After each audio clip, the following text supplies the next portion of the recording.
ตุลุงเมืองน่านพระพิธีกรฝ่ายประชาสัมพันธ์วันนี้ฟังตุลุงแล้วก็ม้วนอกม้วนใจเป็นฝ่ายโฆษกได้ข่าวปูจาหลัวปูจาฟืนปูจาผ้าไตรหลวงเงินหลวงคำตุลุงก็เดินทางมาจากจังหวัดน่านมาช่วยงานพระครูเกษมจริยานุกูลครูบากิตติชัยครูบาวัดป่าวัดดอยได้ประชาสัมพันธ์บอกบุญคือแก่ศรัทธาญาติโยมพุทธบริษัทบรรดาพี่ๆน้องๆอุบาสกอุบาสิกาที่ได้เดินทางมาวันนี้ฝ่ายบ้านเมืองเราด้วยความเคารพอันมีท่านสจ.พิพัฒน์พงษ์เดชาท่านสมาชิกสภาองค์การบริหารส่วนจังหวัด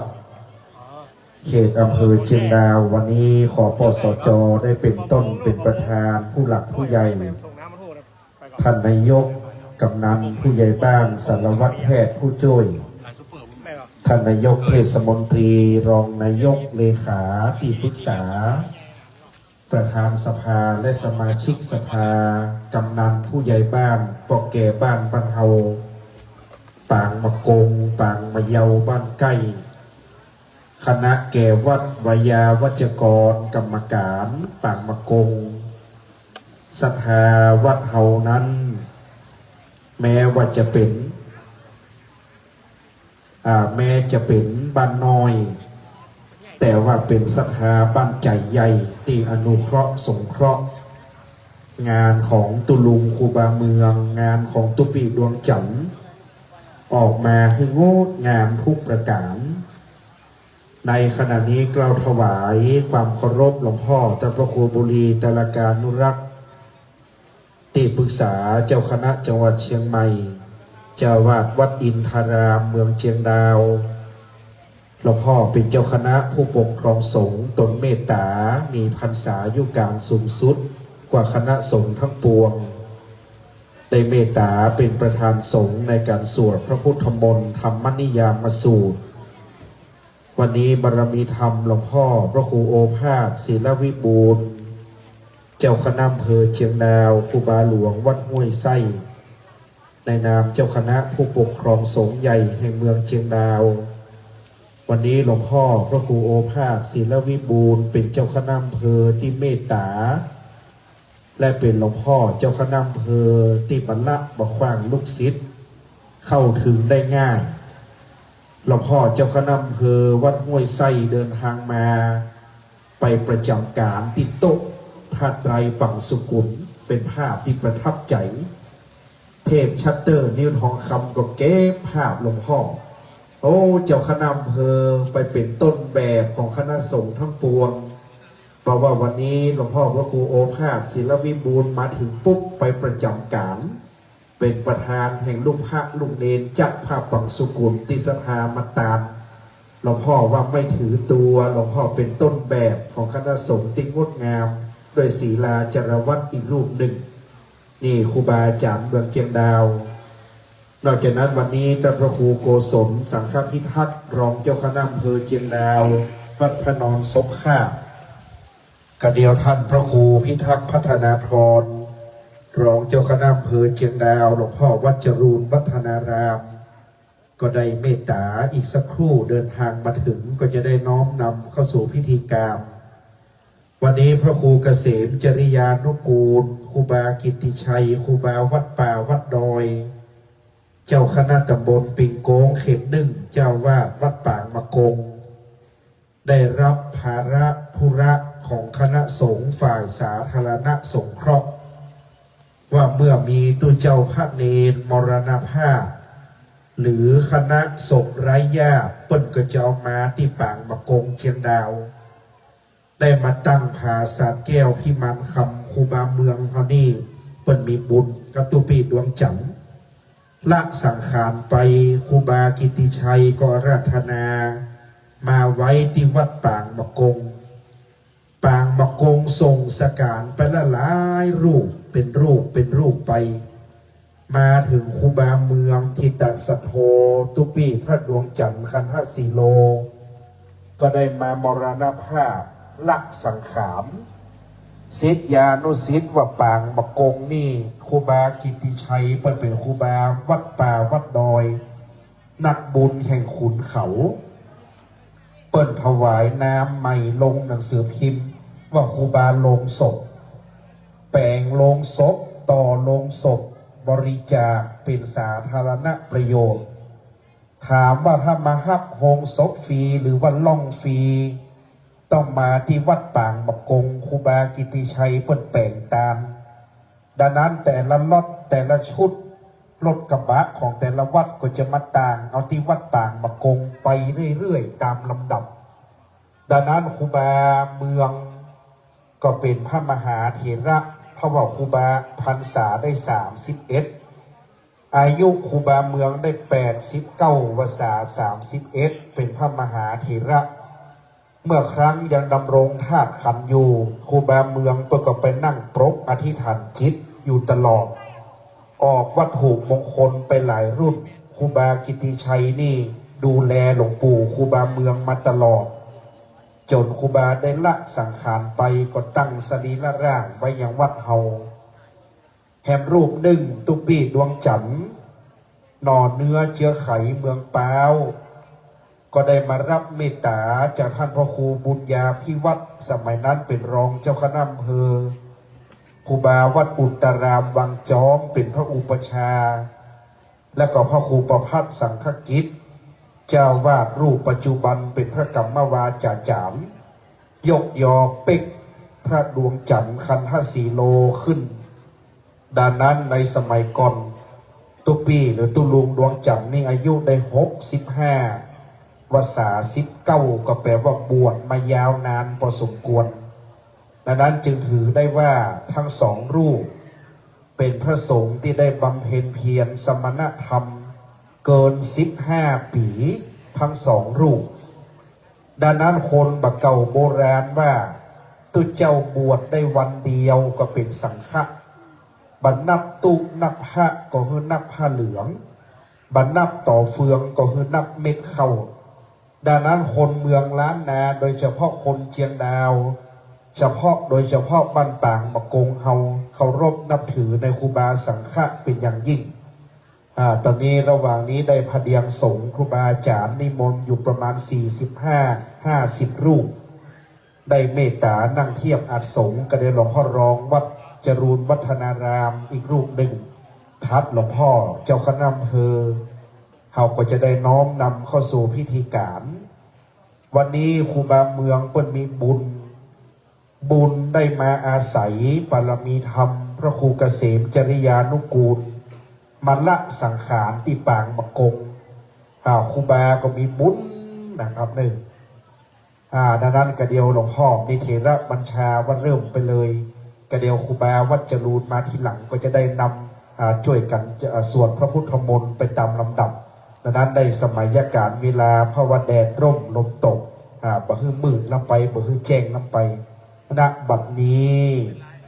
เราจะบำเพ็ญกุศลปล่อยล้อครูบาเมืองทิตะสัทโธพระดวงจันทร์คันธสีโลปงภาษากู้อ่านได้จัดประเพณีปล่อยล้อเลิกซากส่งสการขึ้นการบัดนี้จะเป็นการจุดธูปเทียนเครื่องนมัสการบูชาพระรัตนตรัยด้านหน้าพระพุทธปฏิมากรด้วยระบบไฟฟ้ากล่าวนิมนต์พระครูเกษมจริยานุกูลเจ้าคณะตำบลปิงโกงเขต 1เจ้าวาดวัดปางบะกงประธานการจัดงานโปรดเมตตาจุดธูปเทียนด้วยระบบไฟฟ้าณบัดนี้ขอกราบพระนาครับสาธุชนน้อมประนมมือขึ้นครับสำรวมกายสำรวมวาจาสำรวมใจตั้งจิตคือเป็นสมาธิ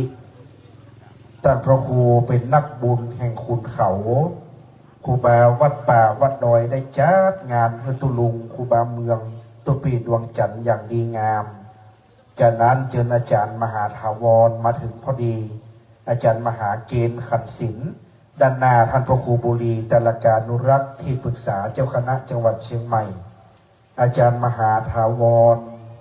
ท่านมาสร้างบ้านอยู่ที่เชียงดาวเป็นลูกศิษย์ในเจ้าพระคุณสมเด็จวัดราชบพิตรสถิตมหาสีมารามหรือว่าอาจารย์มหาหวานอาจารย์มหาทาวรท่านเป็นพระมณาจารย์บวงสรวงเป็นลูกศิษย์สายวัดป่าสายกรรมฐานได้ยกพานดอกไม้เกณฑ์ถวายหลวงพ่อพระครูบุรีตระการนุรักษ์นะครับได้เดินทางมาถึงได้ให้เกียรติน้อมนำถวายขันข้าวตอกดอกไม้ตามลำดับครับธูปเทียนดอกไม้เป็นเครื่องสักการะขอบูชาพระรัตนแก้วเจ้าทั้งสามเราจะนบกราบพระสาธุชนกราบหนึ่งกราบสองกราบสามอิมินาสการเรนะพุทธังอภิปูชยามาอิมินาสการเรนะธัมมังอภิปูชยามาอิมินาสการเรนะสังฆังอภิปูชยามาอะระหังสัมมาสัมพุทโธภควาพุทธังภควันตังอภิวาเทมิสุขาโตภควตาธัมโมธัมมังนัมมัสสามิสุปฏิปันโนภควโตสาวกสังโฆสังฆังนะมามิมะยังพันเตติสระเนนะสหปัญจศีลานิยาจามาตุติยัมปิมะยังพันเตติสระเนนะสหปัญจศีลานิยาจามาตติยัมปิมะยังพันเตติสระเนนะสหปัญจศีลานิยาจามา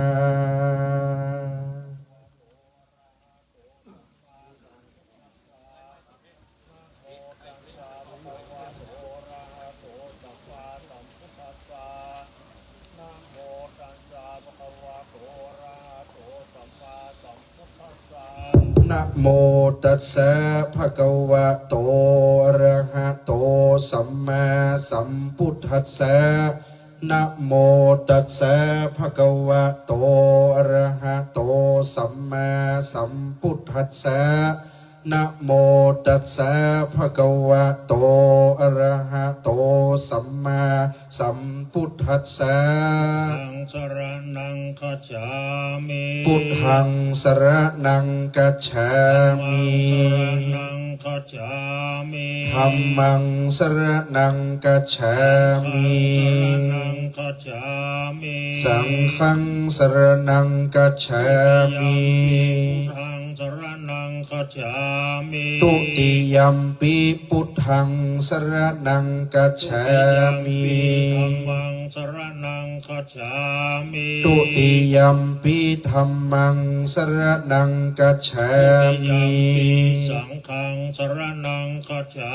มิ ตุติยัมปิสังฆังสรณังกัจฉามิ พุทธังสรณังคัจฉามิ ตติยัมปิพุทธังสรณังกัจฉามิ ตติยัมปิธัมมังสรณังคัจฉามิ ตติยัมปิ ปิธัมมังสรณังกัจฉา ต มิ ติยัมปิสังฆังสรณังคัจฉามิ ตติยัมปิสังฆังสรณังกัจฉา ปา มิ นาติปาตาเวรมณีสิกขาปะทังสมาธิยามิ ปานาติปาตาเวระมณีสิกขาปตังสมาติยามิ ยตินาทานาเวรมณีสิกขาปะทังสมาธิยามิ อะตินนาตนาเวระมณีสิกขาปตังสมาติยามิ กาเมสุมิชาจาราเวรมณีสิกขาปะทังสมาธิยามิ กาเมสุมิชาจาราเวระมณีสิกขาปตังสมาติยามิ สาวาทาเวรมณีสิกขาปะทังสมาธิยามิ มุสาวาตาเวระมณีสิกขาปตังสมาติยา สุ มิ ราเมรยามัชฌปมาทฐานาเวรมณีสิกขาปะทังสมาธิยามิ สุราเมรยามัจจปมาตัฏฐานาเวระมณีสิกขาปตังสมาติยา อา มิ นิปัญญาสิกขาปทานิสีเลนะสุขติงยันติสีเลนะโภคสัมปทาสีเลนะนิพุติงยันติตัสสมาสิลังวิโสทาเย สาธุสาธุสาธุวิปติปฏิภาหายาสัพพสัมปติสิทธิยาสัพพทุกขวินาศายาปริตังพรูธรรมังคลังวิปติปฏิภาหายาสัพพสัมปติสิทธิยาสัพพพยาวินาศายาปริตังพรูธรรมังคลังวิปติปฏิภาหายาสัพพสัมปติสิทธิยาสัพพโรควินาศายาปริตังพรูธรรมังคลัง นะโมตัสสะภะคะวะโตอะระหะโตสัมมาสัมพุทธัสสะนะโมตัสสะภะคะวะโตอะระหะโตสัมมาสัมพุทธัสสะนะโมตัสสะภะคะวะโตอะระหะโตสัมมาสัมพุทธัสสะยะถาปิเสลาวิปุราณปังนาอาจาปาปะกาสมันตาอนุปริยายยุงเดปอแทนกาจะตุทิสาเอวังชราจะมาจุจ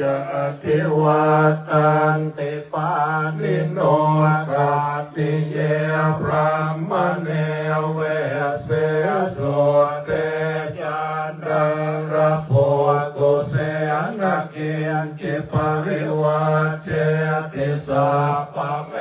วะพิมันกตินาตาตาหาทินังโปรมินารตานังนาปาติยานาจาพิมันตโยเทนะสักกาเจตุนทเนนวัตตสมาหิปันติโตโปโสสัมปัสสังอาตมัตโนโพเทกัมเมจะสังเกจะเกโรสัตตังนิเวสเยโยธรรมจาริกาเยนวาจายาอุตเจตสายเทวนังปะสังสันติเปจะสักเกปโมทติยาสสะตาตา สุปฏิทิตาสีลังจยาสักการยานังอริยกันตังปัสสังสิตังสังเกปัสสะโดยาสัตถิอุชุปุตังจะทัสสนังกัตเรตัวกิตังหัวโมสันตัสสะเชียวิตังตัสมาสันทังจะสีลังจะปัสสะทังธรรมทัสสนังอนุโยนเจตเม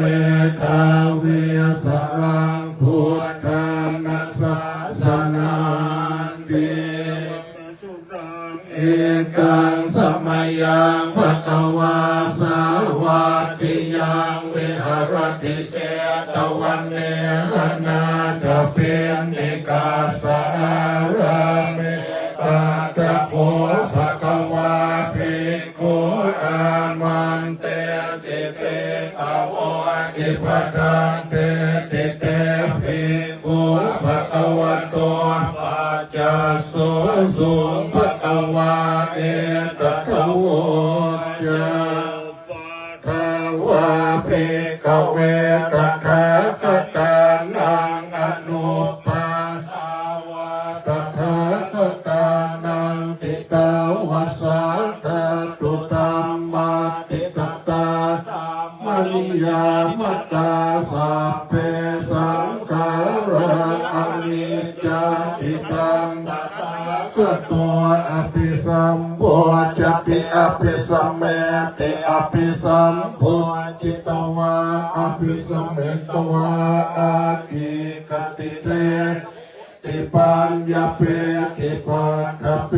ติวิวารติวิปัจจติโอตตานิกโรติสัพเพสังขาราอนิจจติอุปาทาวะภิกขเวตถาคตานังอนุปาทาวะตถาคตานังติตาวะสาธาตุธัมมาติตตาธัมมนิยามตาสัพเพสังขาราตุขาติตังตถาคตอภิสัมโพจติอภิสัมเมติอภิสัมโพ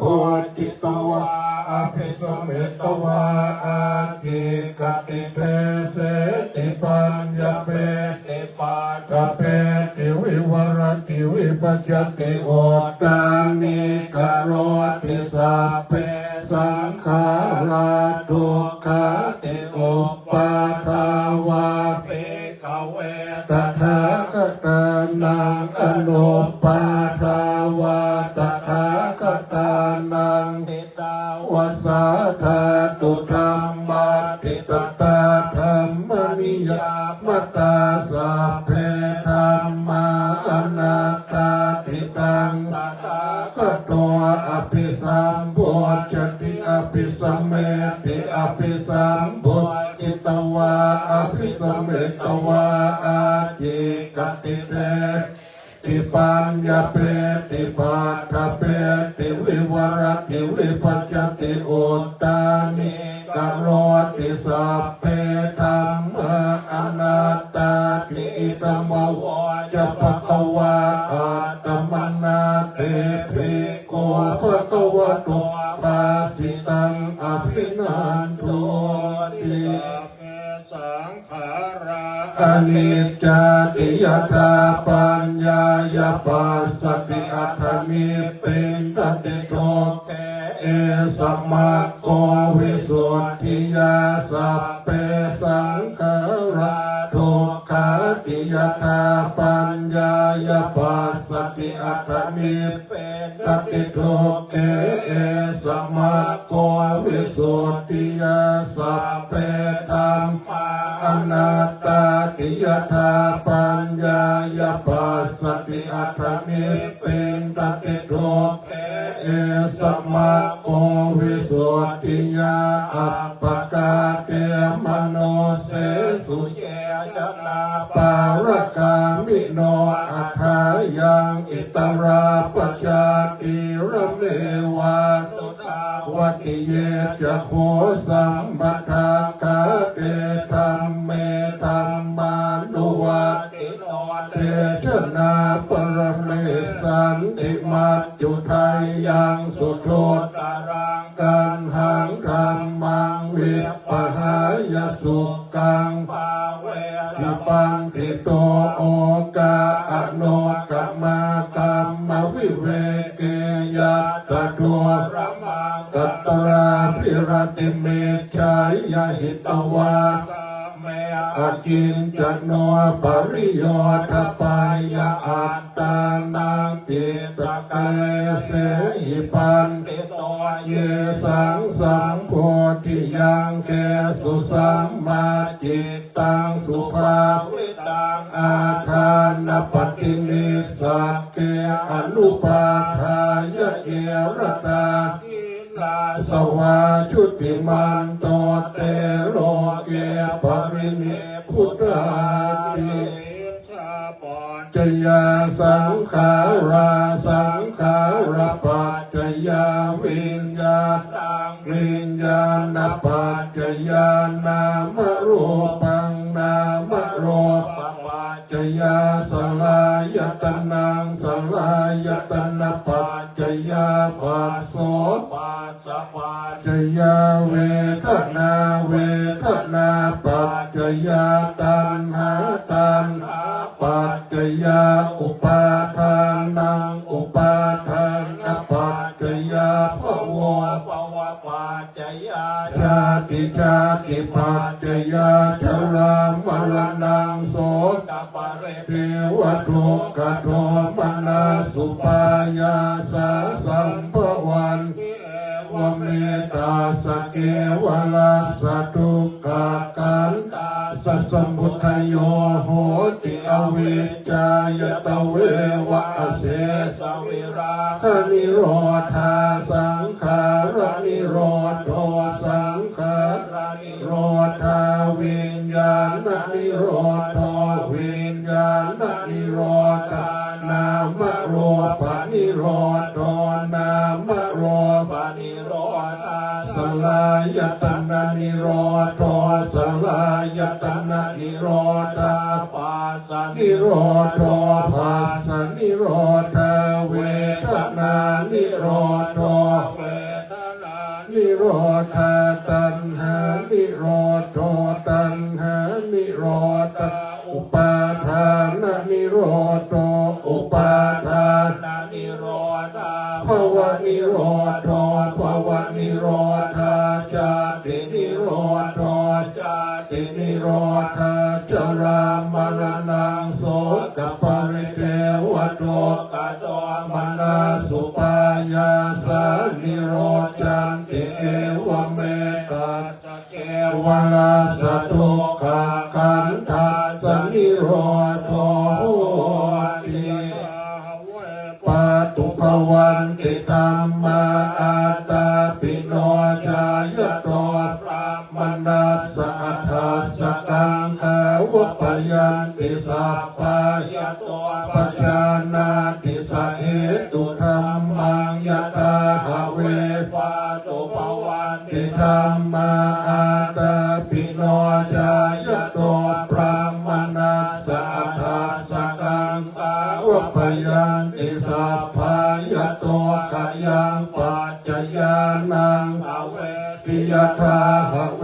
ปาตุภวันติธัมมาอาตาปิโนชายโตพระมนัสสวิโทปยังติปฏิมาราเสนังสุโรวะโอภาสยมันตริกานินันวาขบายนาปฏิกังเขอนาคตังยตติตังปะหินันตังอัปปะตังจะอนาคตังปัจจุบันนันจะโยธัมมังตัตตะตัตตวิปัสสติอาสังอิรังอาสังกุปปังกังวิตามนุปรุหะเยอาเจวะกิจมาตาปังโกชัญญามรณังสุเวนะอิโนสังขารันเตนะ หาเสนนามาจุนาเอวังวิหาริมาตาปิงอโหราตมตังทิตังตังเวปัตเตการะโตติสันโตอาจิคเตมุนีตุปัจจโยอารัมมณปัจจโยอธิปติปัจจโยอนันตรปัจจโยสมนันตรปัจจโยสหชาตปัจจโยอัญญปัจจโยนิสยปัจจโยอุปนิสยปัจจโยชาตปัจจโยปัจจชาตปัจจโยอาเสวนาปัจจโยกัมมปัจจโยวิปากปัจจโยอาหารปัจจโยเอนตริยปัจจโยชานะปัจจโยมาคปัจจโยสัมปยุตตปัจจโยวิปยุตตปัจจโยอาติปัจจโยนาติปัจจโยวิคตปัจจโยอวิคตปัจจโยหลวงพ่อท่านพระครูบุรีตลการนุรักษ์ที่ปรึกษาเจ้าคณะจังหวัดเชียงใหม่วัดอินทาราม พระครูโอภาสศิลวิบูลย์เจ้าคณะอำเภอเชียงดาววัดห้วยไส้หลวงพ่อรองเจ้าคณะอำเภอทั้งสองรูปอันมีหลวงพ่อพระครูพิทักษ์พัฒนาธรวัดจรูนวัฒนารามและพระครูโกศลสังฆพิทักษ์วัดพระนอนศพข้าแนะนำคณะพระสังฆเจ้า50 รูปสวดพระพุทธมนต์ธรรมนิยามสูตรตามธรรมเนียมปฏิบัติแห่งล้านนาเมืองเชียงดาวตะลากาปุรีหลวงพ่อวัดอินทารามท่านเป็นบัณฑิตนักปราชญ์เป็นพระมหาเถระแห่งล้านนาเมืองเฮาแต่นำสวดพระพุทธมนต์จบแล้วครับต่อจากนี้ไปจะได้สุมาควตารและโอกาสเวนตาลแผ่กุศลไปกัลปนาผลพระมหาเถระทั้งสองรูปผู้มรณภาพปออาจารย์วัดเฮาได้โยงขันเข้าตอกดอกไม้น้ำขมิ้นส้มปล่อยจะได้สุมาควตารและโอกาสเวนตาลต่อไปณโอกาสแบบนี้อิตังโนสัพพวัตถุปุจุปังการนาวิเศสตานังวรันตขีนายากาญะตัวเลวจิตตัวเลมโนตัวเลสันจินจาปะมะเตนะวะสันจินจาปะมะเตนะวะกายกัมเมนะวะวจีกัมเมนะวะมโนกัมเมนะวะอติตะโตสังปัจจุปนะโตสังอนาคตโตสังสัพพังโตสังฆมันตุโนโยสันนิสินโนวรัมโปธิโมเลมาลังสะเสนังมหันติงวิจัยโยสัมโพธิมากันจิวะอนันตัญญาโนโยโลกุตตโม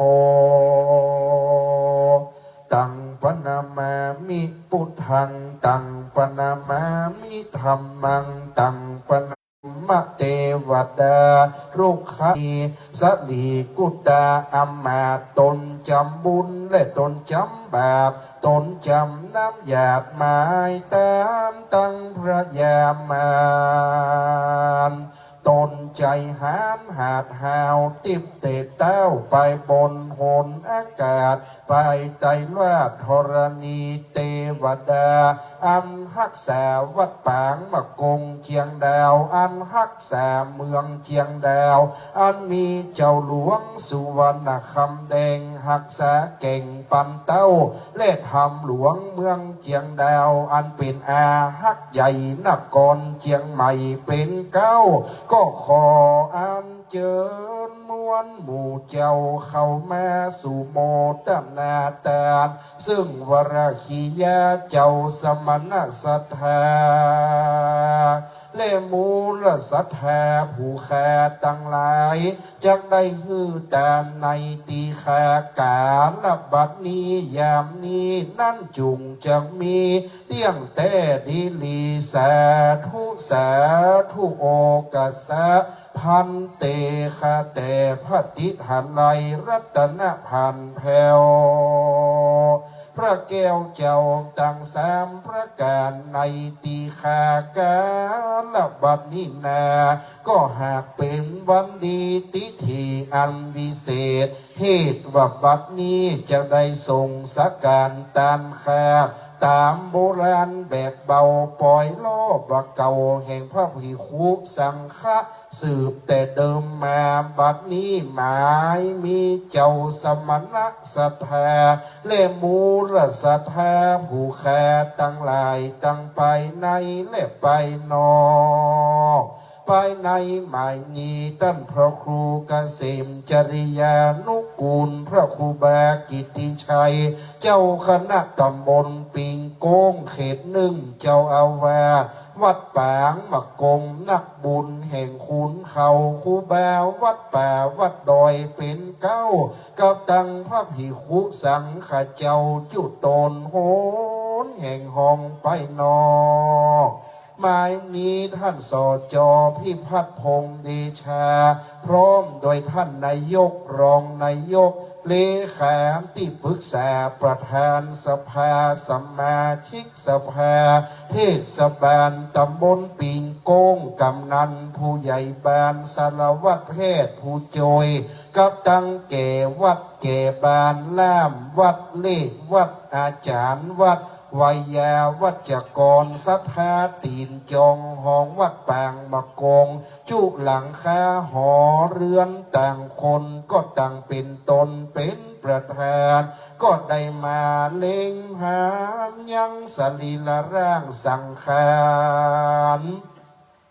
ของพระภิกขุสังฆเจ้าสองรูปอันมรณภาพไปสู่ปรโลกไปนาวัตโอยโนอนิจจาวัตสังขาระอันว่าสังขารธรรมนี่นั่นเลยบ่มันบ่เตียงรู้ความเอียงไปมารู้จะลาเท่าแก่บ่เว้นแว่คนใดแม้นจะลบหนีไปตั้งใดก็ตึงบอกปนตั้งเจ้าใหญ่ขุนพลและราษฎรก็บอกปนจากเมืองมรณาสู้พระพุทธาเตเธอได้รู้จากเหตุในจะลาสงสารว่าโจรใจหารลอยไล่ขามาได้พยามาจุลาดกลาแห่งความตายจ้างปังปายลอยไล่ยำหากมาได้ความเท่าค่ำจะลาเปียกโกเปียกกาลอยไล่มาได้เปียที่เกิดแก่ตัวสัตว์ต่างหลายบ่มีที่สบายปิงเปิงบ่มีที่อาสลัยสักประการเต้ามีแต่นิพพานเวียงแก้วกันไผ่คนใดบ่ได้ไปรอดแล้วยังมหานิรแปนก็จะได้ปิกมาเกิดมากำเนิดเป็นคนอิทานิปัสสันตาก็มาเล็งหันยังตั้นสังฆเจ้าสองรูปมรณภาพไปสู่ปรโลกไปนาก็มาเล็งหันหลวงปู่พระครูบาเมืองทิตะสัทโธอันเป็นหน่อเนื้อเชื้อไขคนเชียงแสนจังหวัดเชียงรายได้มาอยู่เมืองเชียงใหม่เชียงดาวเราตับติมีตั้นครูบาก็มาละสังขารไปเมื่อวันที่14มิถุนา2566 อายุได้89 ปี31 วรรษาก็มาเล็งหันอย่างพระดวงจันทร์คันทะสีโลอันเป็นหนอเนื้อเชื้อไข่บันหลวงลงคอดเมืองแป้ววังหินเชียงใหม่ได้มาอุปสัมปทาปิคะเมื่อใหญ่ที่วัดอุตรามวังจอมเมืองเชียงดาวก็มาละสังขารไปเมื่อวันที่8 เมษายน 2567อายุได้65 ปีน้องวงแสมาลาละตังยาติกาหนุ่มเทาได้มาละตังพระสังฆเจ้าในเมืองเกียงดาวละครูบากิติชัยวัดปางมะกงละตังศรัทธาน้อยใหญ่เพราะว่าพญามาจุลาชกลามาตันก็บอกโป้นกันไปเสียไหนแม่นพังเงาไทยสัพพัญญูตนเป็นครูแก่โลกทะลงอนันตาที่กุญญาณอันวิเศษเป็นที่เปิ่งแก่เตเวทและสัพพมูสัตตาก็ยังหู้เข้าสู่ปรินิพพานไปแล้วบัดนี้จะได้ทรงสักการตามโบราณแบบเบาเช่นอนิยสังขเจ้าสืบเดิมมาท่านพระครูเกษมจริยานุกูลเป็นเจ้าภาพนี่นาก็ไปขอฝีมือนายช่างสลาวัฒกีฝีมือดีจังไม่มาแปลงภาษาใหญ่โอฬารเป็นติพยะพิมานคำได้น้อมนำแปลงไว้เป็นมานทรงธรรมาล้านนาสลานี่นาก็มาแปลงทานประสาทเป็นรูปเต้นแก้วงามห้องแผ่วไว้สองหลังใส่ตั้งบัวความและบัวหงายเป็นเจิงใจจอดจันเสาประสาทนั้นส่งขึ้นสูงดูแววยุงพิลาดูสะอาดวิจิตราใส่มุกนาทิศตะวันออกดูถูกมอกเสมอกันประสาทสองหลังนั้นโสภาวิจิตราต้องแต้มงามชะเล่มในเมืองโคนงามเหนือเมหนเมฆฟ้าดังประสาทอินตาเจ้าฟ้าทีราในตาวติงสาปากกะบาลหลังยอดได้เกี่ยวกอดสลักออกคือเป็นตานใส่นาบันตกแต่งตามปูนแปงแต่โบราณกระจังนาใส่ลายเถื่อเถาวันดอกไม้บุพจาร์ดูสะอาดนาเจ้าตั้งแสมพระการขอพระแก้วเจ้าตั้งแสมจงมีธรรมเมตตาไหวนาปฏิกหะรับเอายังวัตถุยิ่งสิ่งของตานตั้งหลายมวลฝูงนี้เปิดเลี้ยวเสยังกรรมกำพาธนาบุญกินบุญตานนี่นามีมากหากได้หลัง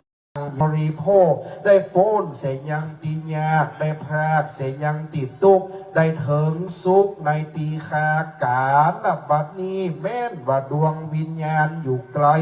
สุดวิสัยไปบ่รอดขออันเจิญเจ้ายอดมาเฮสักขา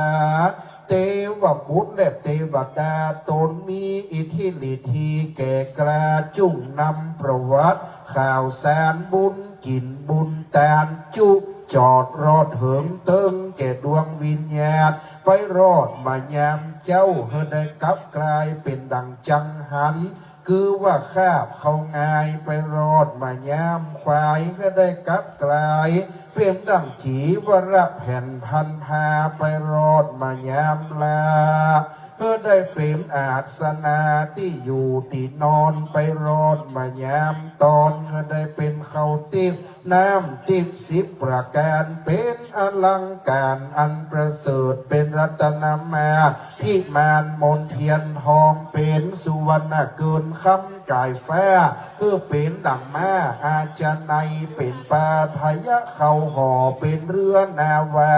สะเป่าคำลำอันผาเสดใส่จิตตะดวงวิญญาณตั้นคูบามเมืองทิตสัตโหและพระดวงจันทร์คันหาสีโลเมื่อเกิดในห้องฟ้าเลิศสวงสวรรค์มีอมตะนิพพานตันหันต่อหน้าเป็นติแล้วญาติใดกาดใดกล้าน้ำจุงจังมีเตี้ยงเต้ดีลีตานังเมปริสุทธังอุทิสะตานังสุตินังวัตะเมตานังอาสวะขยาวะหังนิปานะปัจจโยโหตุโนนิจังวัตานิปานังสุขังวัตานิปานังสาลังวัตานิปานังนิปานังปะระมังสุขังนะโมตัสสะภะคะวะโตอะระหะโตสัมมาสัมพุทธัสสะนะโมตัสสะภะคะวะโตอะระหะโตสัมมาสัมพุทธัสสะนะโมตัสสะภะคะวะโตอะระหะโตสัมมาสัมพุทธัสสะอิมานิมะยังพันเตกัปปิยพันดานิรานิภิกขุสังคัสสะโอโนชยามะสาธุโนพันเตภิกขุสังโฆอิมานิกัปปิยพันดานิสัปริวารานิปฏิคันหาตัวปิยพันธ์กับทั้งของบริวารทั้งหลายเหล่านี้แด่พระสงฆ์ขอพระสงฆ์จงรับเครื่องกัปปิยพันธ์กับทั้งของบริวารทั้งหลายเหล่านี้ของข้าพเจ้าทั้งหลายเพื่อประโยชน์และความแล้วตลอดกาลนานเทินประสงค์เมตตาอนุโมทนาสาธุการเรียบร้อยวันนี้เจ้าภาพกัปปิยพันธ์สังเขตวันนี้เราถวายโต๊ะเคียงถวายยอดตาลกัปปิยพันธ์และหนังสือมนต์พิธีอันเป็นประโยชน์ซึ่งจีนแผ่นดินใหญ่ไต้หวันมาเลเซียครูบามีลูกศิษย์ต่างประเทศ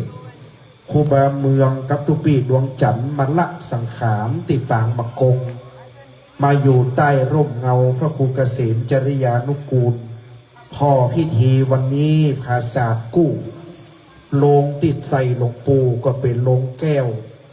โลงที่ใส่อาจารย์พระดวงจันทร์ก็เป็นโลงทองแกะสลักนกยุงค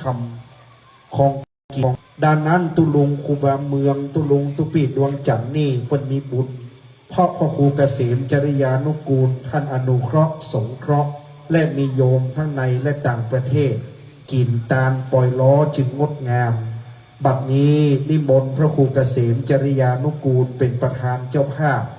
ได้ยอตาลกันพระพุทธด้านหน้าโต๊ะหมู่บูชาเต้นแก้วพระเจ้า50 รูปของกินของตาลงดงามด้านนั้น10ปล่อยหลวงยังบัดเต้างานปล่อยล้องานเดียวครูบากิติชัยเปิ้นทำได้แปลว่างดงามที่สุดบัดนี้ครูบาได้ถวายกันพระพุทธต่อจากนั้นขอนิมนต์ครูบาได้เจริญพรอนุโมทนาเจิญญาติโยมตามสายบุญของพระครูบากิติชัยได้เข้าเกณฑ์ถวายตามลำดับก้าวขอนิมนต์ครับ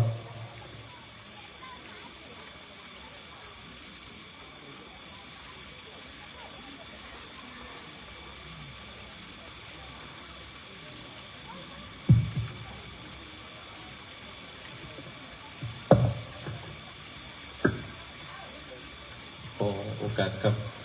พระเดชพระคุณหลวงพ่อแล้วก็พระสงฆ์มหาเถระนุเถระทุกรูปนะครับในเบื้องต้นก็ขอเจริญพรเรียนเชิญพ่อสจ.พิพัฒน์พงษ์เดชาได้เข้าประเคนพระสงฆ์รูปที่ 1ท่านนายกทศพัฒน์เราจางนายกเทศมนตรีเทศบาลตำบลพิงคงรูปที่ 2เจริญพรท่านรองพิรุณน้อยวงศ์รองนายกเทศมนตรีเทศบาลตำบลพิงคงเจริญพรผู้ใหญ่สมทบจำรักผู้ใหญ่บ้านแม่ป่างเจริญพรท่านสท.เบิ่มนะขอสุมาด้วยครับจำชื่อแต่ไม่ได้เจริญพรท่านสท.น้องใหม่เจริญพรท่านสารวัตรกำนันตำบลปิงโก้งท่านพงษ์ใจเทพประสานเจริญพรล้านทองอภิชาติดุวราชเจียงดาวได้เห็นความเมตตาอนุเคราะห์อุปถัมภ์ในการจัดงานศพเจริญพรญาติพี่น้องของลูกเต้าเหล่าหลานของครูบาเมืองทิตสโธจากอำเภอเชียงแสนเจริญพรญาติพี่น้องของตุลุงดวงจันทร์คันธสีโลอำเภอเบอร์บ้านหลวงอำเภอบ้าวลงขอดท่านพี่น้องประซักไรสเกตมินี่ก็ขอเจริญพรเรียนเชิญตัวแล้วก็ที่เหลือก็เจริญพรเรียนเชิญท่านผู้นำพลหลวงบ้านแม่จรได้นำพี่น้องดาราอั่งเขามาร่วมกินห้อมตาลเจริญพรเรียนเชิญพี่น้องสถาบันปมกงที่อยู่ในปลัมนี่เข้าประเคนเลยนะเพราะว่าญาติพี่น้องของตุลุงดวงจันทร์กับครูบาเมืองก็น่าจะอยู่ในสถานที่นี้อยู่ก็เจริญพรเรียนเชิญเลยนะครับ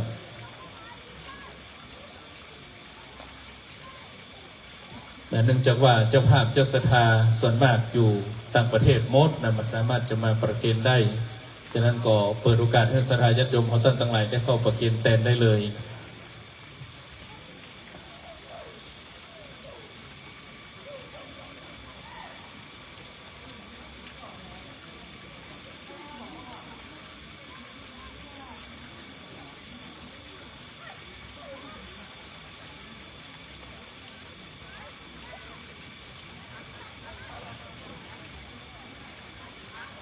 ศรัทธาญาติโยมได้เข้ามาเกณฑ์ถวาย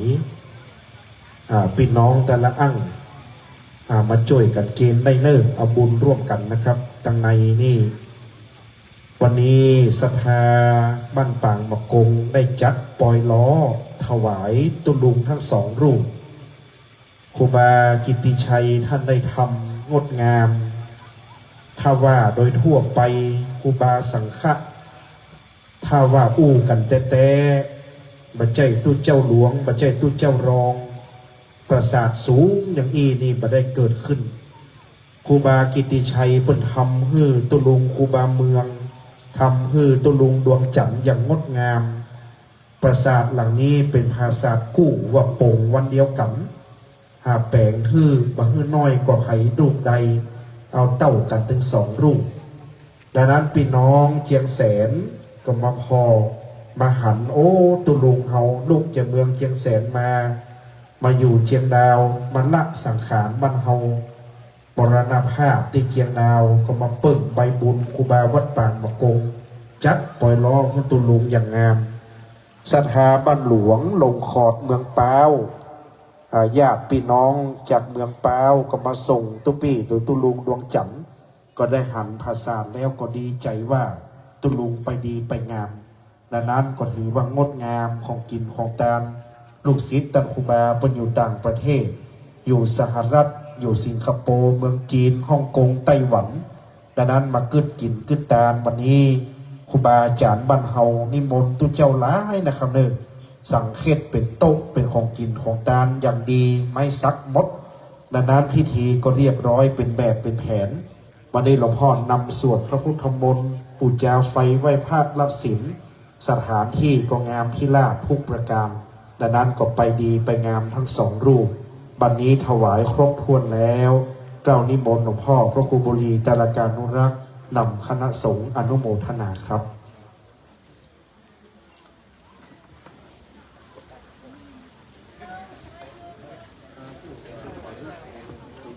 ข้าลังเอวะเมวะอิโตตินังเปตันนังอุปกัปปติอิชิตังปฏิตังตุมหังคิปะเมวะสมิจตุจะเพปุเรนตุสังกัปปาจันโทปนรโสยถามณิโชติระโสยถา วิวัจจันตุสัพพะโรโควินาศตุมาเตภวัตวันตรายโยสุขีติกายุโกภวะอภิวาทนาเสริจนินจังบุตตาปัจจายิโนจัตตารโอธรรมาวาทันติอายุวันโนสุขังภาลังอัฏฐาจิเมอากาสิเมยาติเมตาสกาจะเมเปทานังตากินังตาจาปวกตมโนสรังนาหิโรนังวาโสโกวายาวันยาปริเทวนานาตังเปตังนามา ยะเอวังเตนทานติยาตโยอายัญจะโกทังกินาตินาสังฆามิสุปเตติตาติการันตังหิตายาสดานาโสอุปกาปฏิโสยาติธรรมโมจายังนิตาสิโตเปตานปัวจาจักตาอุราปาลัญจะเปโกนาปโนปะเทนังโตเมหิปุนปัสสุตังอนาปกาลิบวโตสัมปมังกาลังรากันโตสาปเทวตาสาปพุทธานุภาเวนัสตาโสเทภวันตุเตภวตุสาปมังกาลังรากันโตสาปเทวตาสาปธรรมานุภาเวนัสตาโสทิภวันตุเตภวตุสาปมังกาลังรากันตุสาปเทวตาสาปสังฆานุภาเวนัสตาโสทิภวันตุเตตาพุทธานิจามากาตาเนปุมาเนวายาเนวาดาเรเกตาตากาตาเทวามโนสาภูเจพุทธังนามาสัมมาโสวะเตอตโตยาเนทาพุทธานิสัมมาคาตาเนปุมาเนวายาเนตาเรเกตาตากาตาเทวามโนสาภูเจตาตัมมานามาสัมมาโสวะเตอตโตยาเนทาพุทธานิสัมมาคาตาเนปุมาเนวายาเนวาตาเรเกตาตากาตังเทวามนุจจาปุจิตังสังฆังสัมมาโสวะเตโอโตเมตัญจะสัพพะโรกาสัมมิมานาสัมภาวะเยอาปาริมานาโหตังอัตโตจติริยัญจาสัพพะตังรังอาสัพพะตังติตัจจารังนิสิโนวาสยานโนวายาวัตสาเวกาตาเมโตเอตังสติอาเตตยาพระมาเมตังวิหารังอิตามาโอติติจานุปะกามาศิลาวาตสาเนนะสัพพันโนวินัยเกตังนาอิจตุกาปัสสยัมปุณเรติติกาลานิยามเมตตาสุตังทุกท่านเจริญจิตตภาวนาทำสมาธิโดยพร้อมเพรียงกันณโอกาสนี้ครับ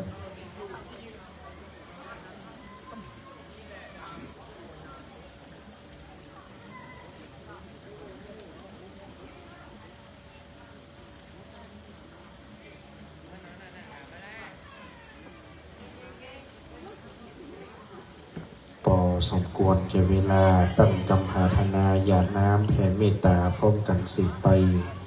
อิตังตานากัมมังนิปปานาปัจจโยโหตุโนจังอิตังศีลกัมมังนิปปานาปัจจโยโหตุโน จังอิตังภาวนากัมมังนิปปานาจโยโหตุโนนิจจปังสัพเพหิกะเตหิกะตังปุญญังโนอนุโมตันตุสุนันตุโตเยเตวาอัสสมิงฐานเนติกาตาติคากาสัทธาหุนตุสัพพะสัตตานังสุขีตานังปาริหารันตุมาตาปิตาสุขิตาหุนตุสังฆัมมาทัพเมพันเตวันตามิสังฆังสัพพังเมสังฆัมมาทัพเมพันเตวันตามิกรุอุปชายาจาเยสัพพังเมโตสังฆัมมาทัพเมเตวันตามิกัมมัฏฐานังสัพพังเมโตสังฆัมมาเมพันเตวันตามิอาราเมปัฏฐสีมายังสัพพังเมสังฆัมมาทัพเมพันเตวันตามิเจติยังสัพพังสุปฏิทิตาสลิราธาตุมหาโพธิงพุทธะปังสักกลังสัตตานากะโลเกเตวะโลเกพรหมะโลเกจัมปูเปลังกาติปาตะเจติยังอะหังวันตามิสัพ สัญ ปะ ญาณอิน โส เทอร์เน็ตไม่ค่อยดีบนจอ สั ย งฆธรรมทั้งสองรูปก้อยสุมาก่อนที่จะปลงบัดนี้หลวงพ่อวัดอินทารามมีพรรษาอยู่การสูงสุดกว่าคณะสงฆ์ทั้งปวงวันตาน้อยหลวงพ่อก่อนนะครับวันตามิพันเตสัพปังงามปาราทังทัพเมพันตัปปังสาธุสาธุอนุโมทามิ ธรรมังรักษาสังฆังรักษายุวันโนสุขังพลา สาธุขโยมโชเฟอร์ คนขับรถพระคุณเจ้า รับกับปิยพันธ์ไปเก็บก่อน คณะแห่ขึ้นแห่ทรงสการ10 นาที แล้วก็ลงแห่ ระหว่างนี้จะเตรียมรายชื่อ แล้วก็คือโชเฟอร์ได้มาจัดเก็บกับปิยพันธ์เพื่อความเป็นระเบียบ พระคุณเจ้านิมนต์ปฏิบัติธุระส่วนตัวได้สักครู่หนึ่งนิมนต์นะครับสัก10 นาทีกระเดียวเก้าขอนิมนต์ปีกมานั่งติดเก้าอี้รับรองเพื่อขอเมตตาพิจารณาภาพปังสุกุลนะครับเน้อดังนั้นขโยมโชเฟอร์รับของไปเก็บที่รถเพื่อความเป็นระเบียบพระคุณเจ้าทุกรูปกระเดียวขอนิมนต์ปิ๊กนั่งที่รับรองคือพร้อมเพรียงนะครับเพื่อจะได้ขอพิจารณาพระไตรอยู่ครบทุกรูปแล้วก็ลวดทรงสการเลยครับขอเมตตาคณะแห่ขึ้นเลยเน้อ10 นาที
นั้นให้มาอยู่กันตั้งหลังอุโบสถ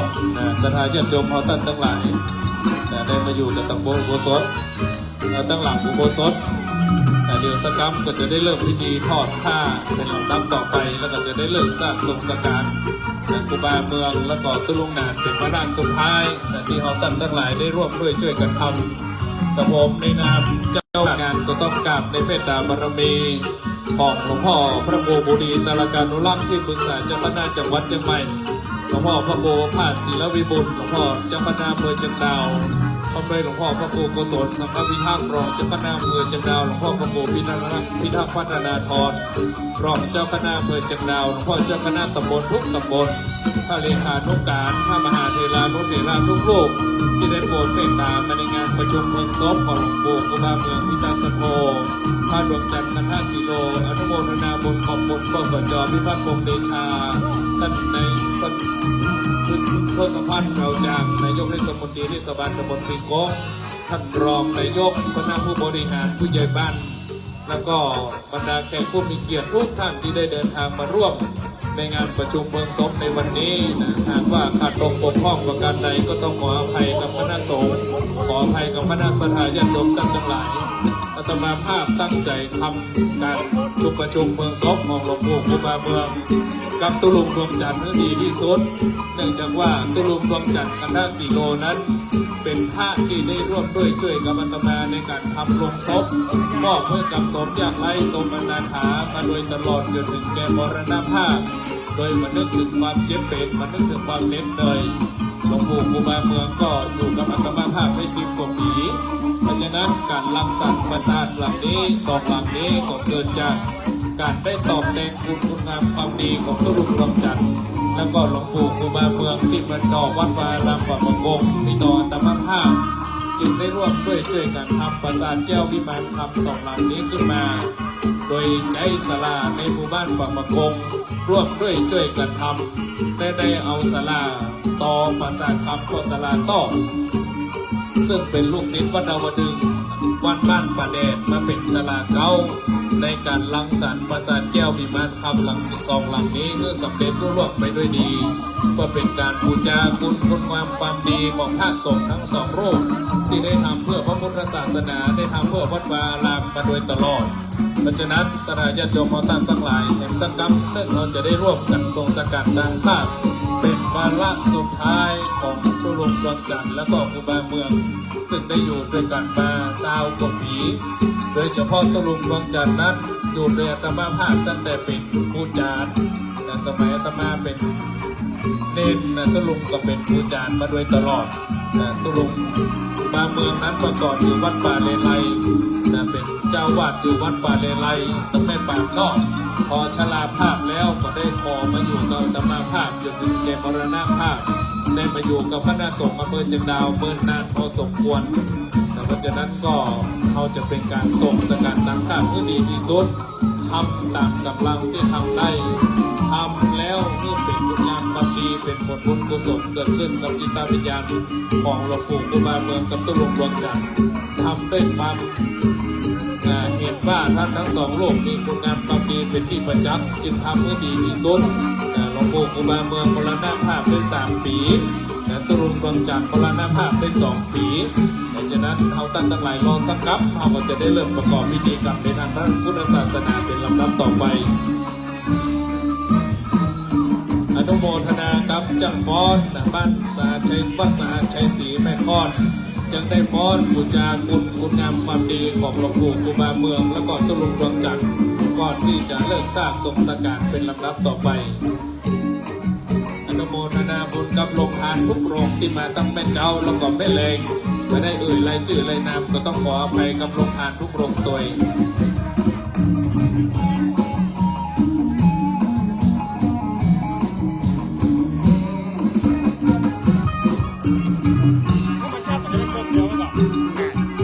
ต้องน้อยหลัง ข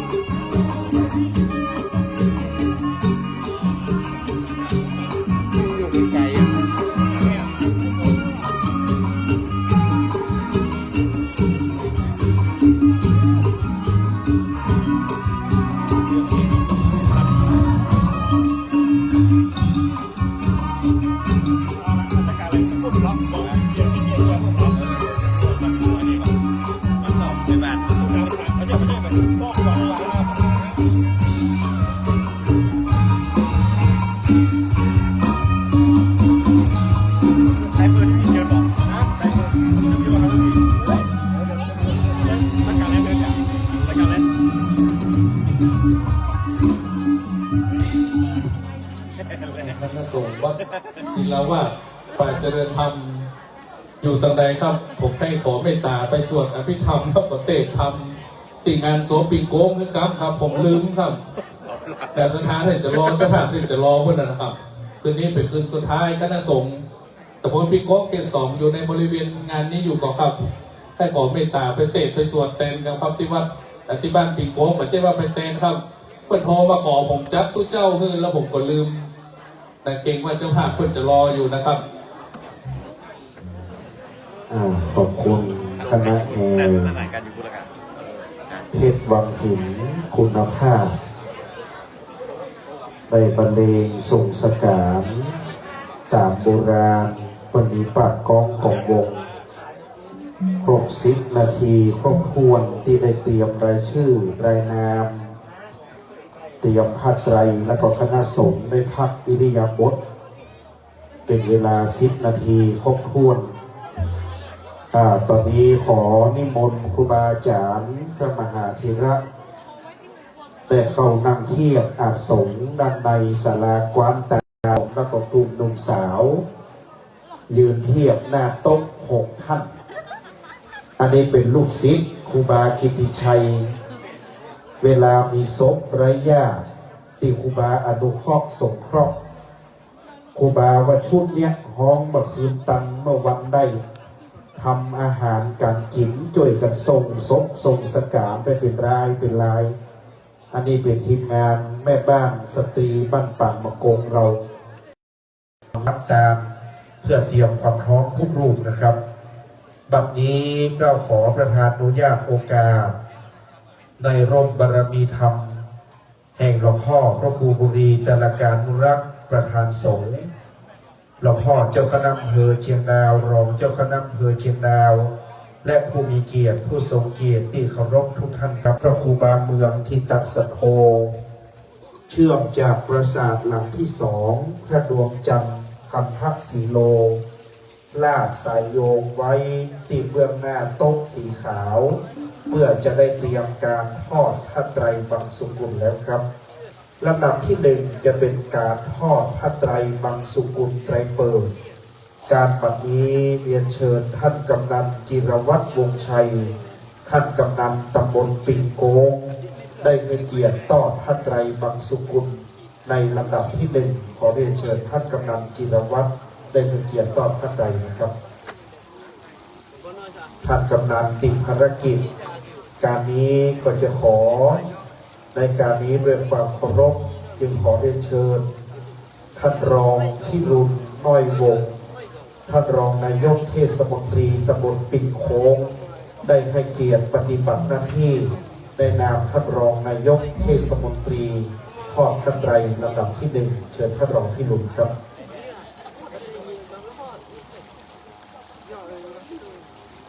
ขอท่านรองทอดผ้าไตรเปิด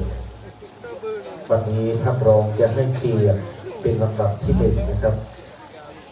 ศรัทธาญาติโยมครูบากิติชัยตั้ง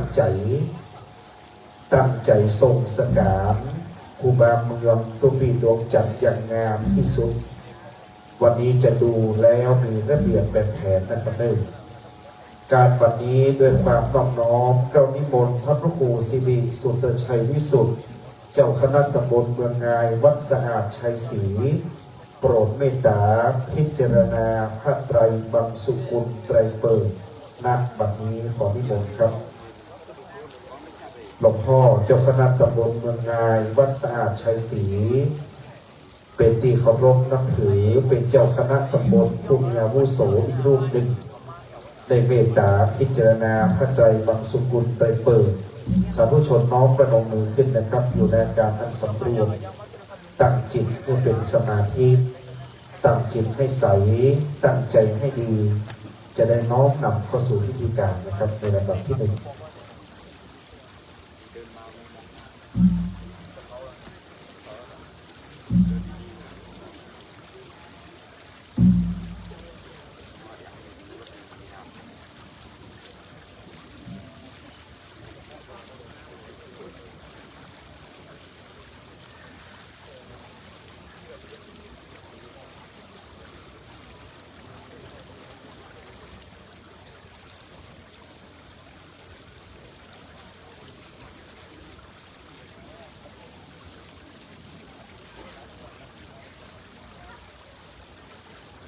กราบนมัสการหลวงพ่อเจ้าคณะตำบลเมืองงายเจ้าวาดวัดสะอาดชัยศรี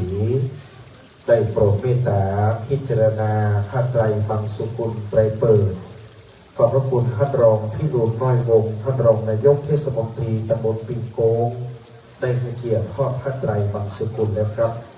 ต่อจากนี้ไปคณะกลุ่มสตรีแม่บ้านผู้ปฏิบัติหน้าที่6 ท่าน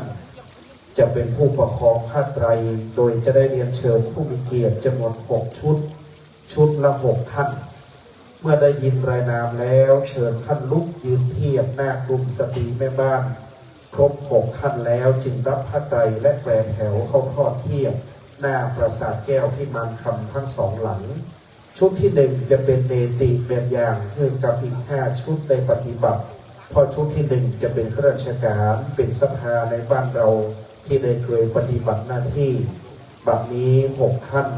ประกอบด้วยพ่อหลวงสมภพจำรัดพ่อหลวงบ้านแม่ป่าหมู่ที่3เรียนเชิญท่านนะครับเรียนเชิญท่านสทจรัสเป็นนวล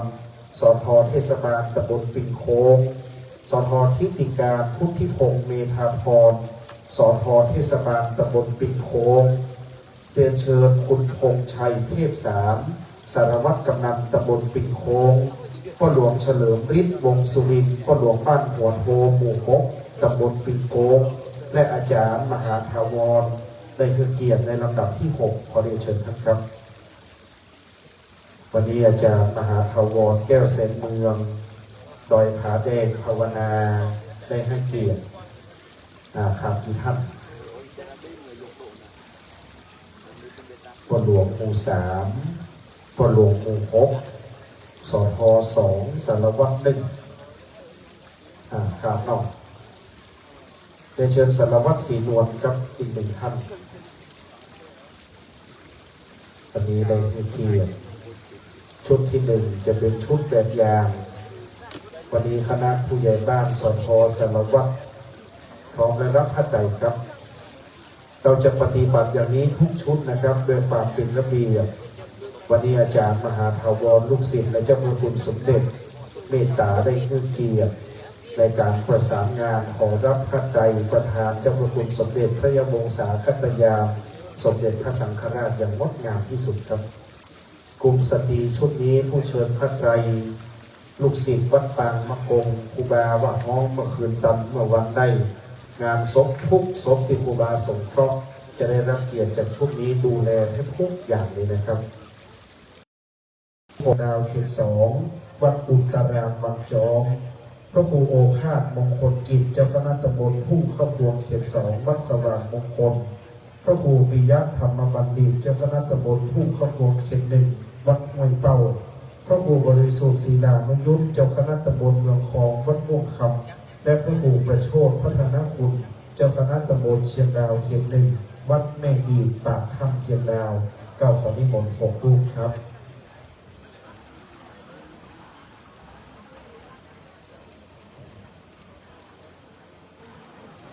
6 รูปพระครูปิยะธรรมบัณฑิตท่านอาจารย์พระครูโอภาสมงคลกิจพระครูประภัสสังฆกิจพระครูวิวัฒน์สุภาคมพระครูบริสุทธิ์ศิลานุยุทธพระครูประโชติพัฒนาคุณ6 รูปในการนี้ครับสาธุชนประนมมือขึ้นครับแต่ละชุดจะเป็นความงดงามและความเรียบร้อย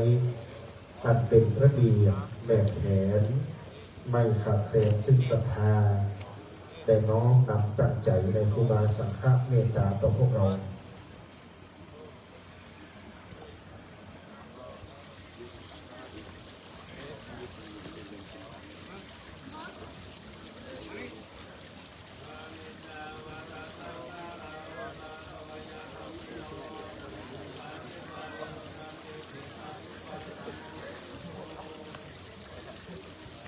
กราบในเมตตาพระสังฆเจ้าล้วนหลวงพ่อเจ้าคณะตำบลทั้ง6 รูปได้โปรดเมตตาพิจารณาผ้าไตรบางสุกุลขอบพระคุณคณะผู้ใหญ่บ้านคณะท่านสทคณะสารวัตรกำนันแม่จันมหาถาวรอันเป็นเจ้าภาพได้ตอบผ้าไตร6 ไตรชุดที่1เป็นที่เรียบร้อยแล้วนะครับชุดที่2สลับจากกลุ่มสตรีแม่บ้านเป็นกลุ่มพ่อบ้านผู้มีแข็งแรงกำลังมั่น ได้เป็นผู้ปกครองผ้าไตรในชุดที่สองสลับเปลี่ยนของกลุ่มแม่บ้านเป็นชุดที่สองเป็นผู้เชิญผ้าไตรครับ การนี้ประกอบด้วยท่านเจ้าภาพจากปางมะกงจากป่าหินเมืองป้าวประกอบด้วยเรียนเชิญคุณจันทิพย์จันทราพัฒน์เรียนเชิญคุณประเทืองธรรมชัยลูกเลยนะครับคุณนครเรืองมณีคุณนครเรืองศรีคุณนิยมทารินคุณอินคำวิชัยรัตน์และปน้อยพันธ์สิทธิครองบ้านป่าหินเมืองป้าวเชิญพี่น้องปางมะกงและพี่น้องเมืองแป้วเชิญเลยครับผมอันนี้สภาบ้านเฮาเอาบอกกลับไปก่อนโอเคเจ้าภาพก่อนเนี่ยคนเจิญก่อนเนี่ยขยับไปข้างน้อยขาดกี่คนขาดหนึ่งกำลังมาแล้วกันกำลังมาขาดหนึ่งพ่ออยู่สุดท้ายเลยเข้าท้ายสุดขนาดไปครับขาดหนึ่งพออาจารย์บ้านเฮาที่ไหนเอาไอ้มายืนให้คนนิสหาป่าโกงรับพัตราอีกถูกต้องงดงามเดินแถวเลยครับบางคนเป็นกรรมการตัวเป็นคนตอบตัวเป็นคนเจิญผ้าตัวมันหลายอย่างเนาะหลายหน้าที่ไม่เป็นไรชุดที่สองต่อผ้าใจครับนิมนต์คณะสงฆ์นะครับประกอบด้วยท่านเจ้าที่การสมชายกันตโสพโนเจ้าคณะตำบลเมืองนาวัดห้วยตีนตังเจ้าที่การจิรพงษ์ชยมังคโลเจ้าคณะตำบลแม่นักเขต2วัดจองคีรีท่านอาจารย์พระธรรมชัยอาคัตธโมเจ้าคณะตำบลปีโก้เขต2วัดศิลาวาพระครูศรีกิตยาพินันท์ด็อกเตอร์เจ้าคณะตำบลแม่คาวัดสัมต้นเปาเมืองฝางพระครูประภัสจินดาพรรองเจ้าคณะตำบลขี้เล็กวัดสุรินทราชปางแงและพระครูวีระธรรมาภิวัตรเจ้าวาดวัดต่างเฟืองเจ้าขอนิมนต์ครับ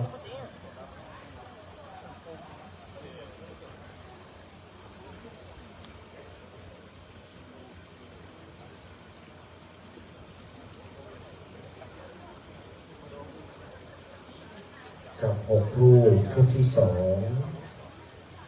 ในโปรดเมตตาในการพิจารณาพระไตรบางสุกุลนะครับในลำดับที่2ครับ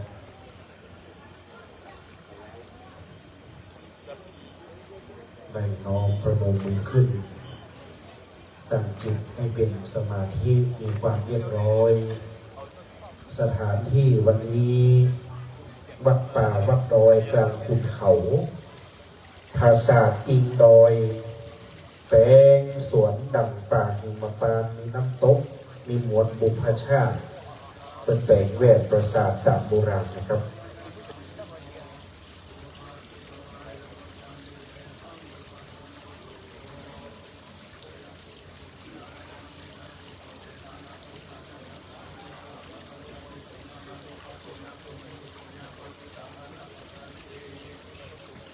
กราบนมัสการขอบพระคุณพระคุณเจ้าชุดที่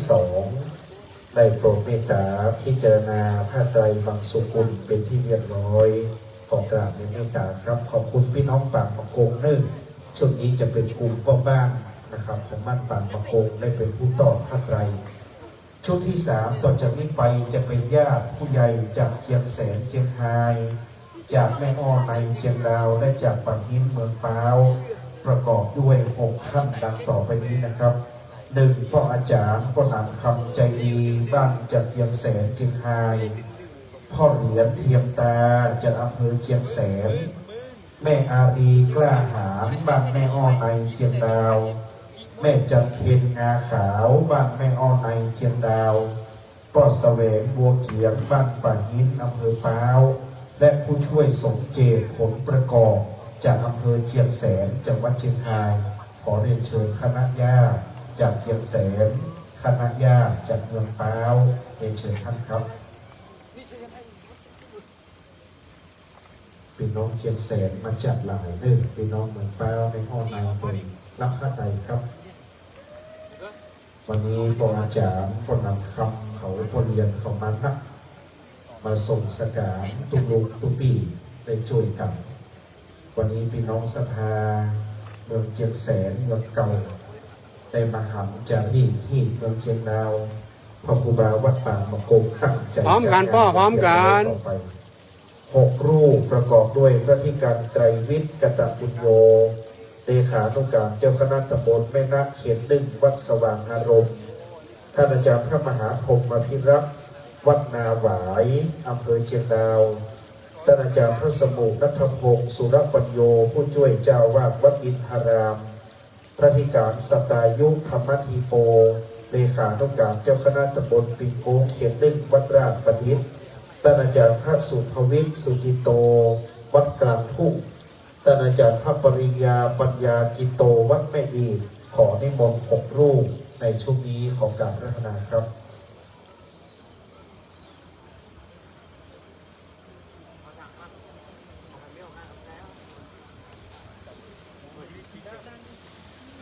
ท่านอาจารย์พระมหาพรหมพิรักษ์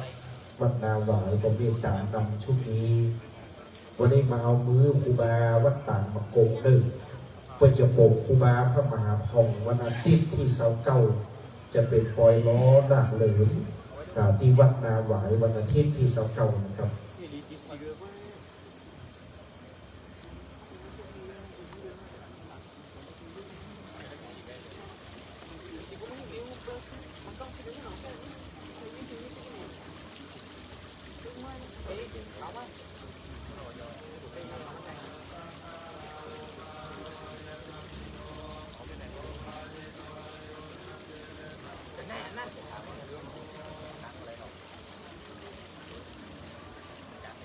กราบนมัสการขอบพระคุณพระคุณเจ้าขอบคุณคณะสัทธาจากอำเภอเชียงแสนจังหวัดเชียงรายแม่ออนในเชียงดาวบ้านป่ายิ้มเมืองป้าวได้ให้เกียรติต่อผ้าไตรบางสุกุลเรียบร้อยครับตะกี้เป็นกลุ่มแม่บ้านทัดมาเป็นกลุ่มแม่บ้านพ่อบ้านตอนนี้เป็นกลุ่มหนุ่มสาวเนาะช่วงนี้เป็นกลุ่มหนุ่มสาวบ้านเขาวันนี้ทุกคนมีส่วนร่วมในการจัดงานได้ปฏิบัติหน้าที่มันกันมดได้บุญมันกันมดได้ต่อไปเป็นพี่น้องห้วยปงนะครับประกอบด้วยนายสิริธัญพลธรรมชัยยะผู้นำบ้านห้วยปงนายยอนปากน้อยกรรมการบ้านห้วยปงนายอินปันจองคำเหรัญยิกบ้านห้วยปงพ่อหมอเล็กปากน้อยหมอเมืองห้วยปงนายพงศ์บอกใสกรรมการบ้านห้วยปงและนายจามปู่ดาวกรรมการห้วยปงวันนี้พี่น้องแต่ละอั่งลูกศิษย์ครูบาวัดปากมะกง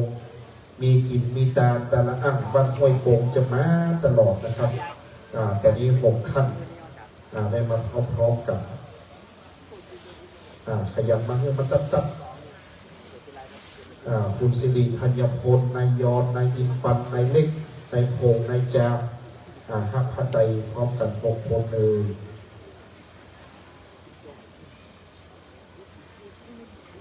พี่น้องแต่ละอั่งห้วยโป่งต่อพัดไตเนื้อต่อไปในลำดับที่4นะครับเรานิมนต์พระธิการประมวลปุญญกรรมโมวัดม่วงถ้อยพระธิการภูริวัฒโนวัดดับไทยเลขานุการรองเจ้าคณะอำเภอเชียงดาวพระครูสังฆลักษณ์รักศิริเมธีวัดหวนการสันปทรัพย์พระอาจารย์วิรัตจันทวังโสวัดอัมพวันท่านอาจารย์พระมหานพดลสุเมโทวัดประตูดินเชียงดาวท่านอาจารย์พระโชคชัยประพัสโรวัดปิ่งโกงขอนิมนต์6 รูปในชุดนี้ครับ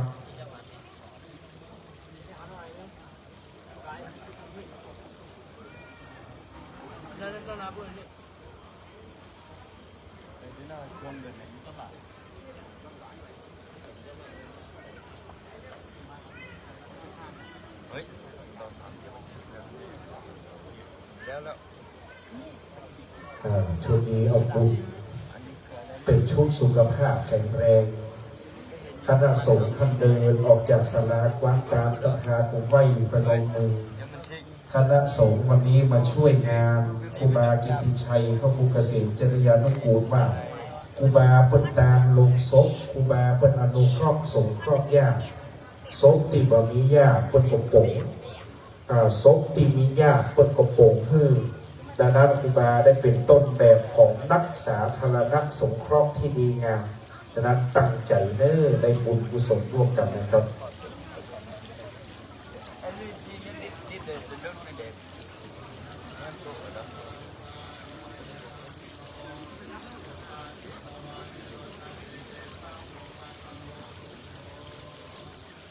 กราบในเมตตา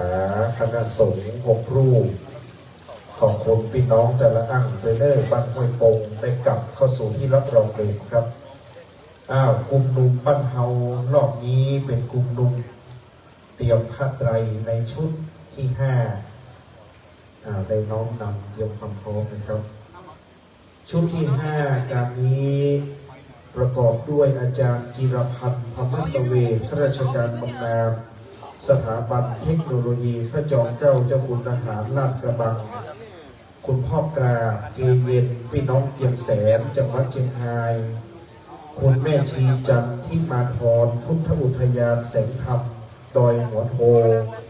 คุณแม่ปราณีบงซื่อบ้านแม่ปามเชียงดาวคุณรุ้งดาวันชมพูบ้านแม่ปามเชียงดาวคุณจันศรีมณีบ้านปางมะกงเชียงดาว6 ท่านขอเรียนเชิญครับ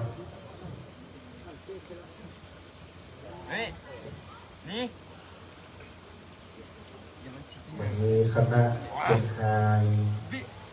คณะแม่ชีผู้ปฏิบัติธรรมพี่น้องแม่ปามพี่น้องปางมะกงครบถ้วนรับพระไตรนะครับ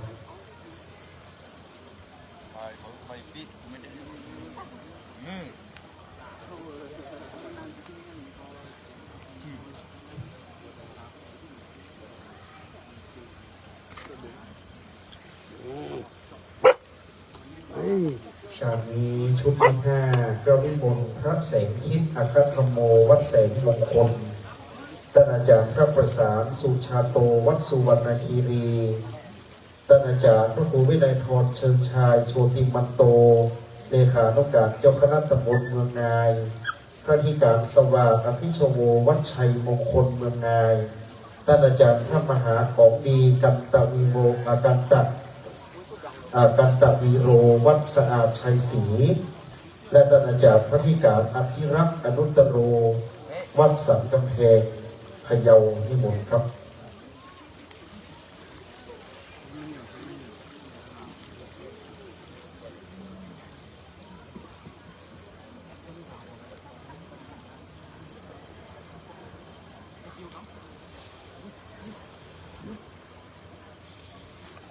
น้อมนำเป็นชุดรองสุดท้าย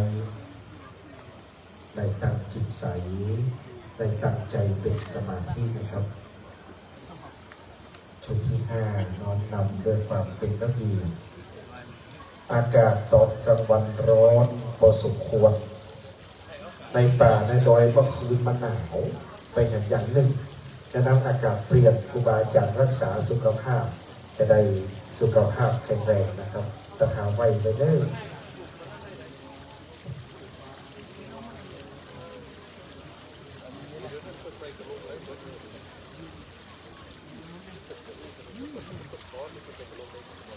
กราบนมัสการขอบพระคุณพระสังฆเจ้าทุกรูป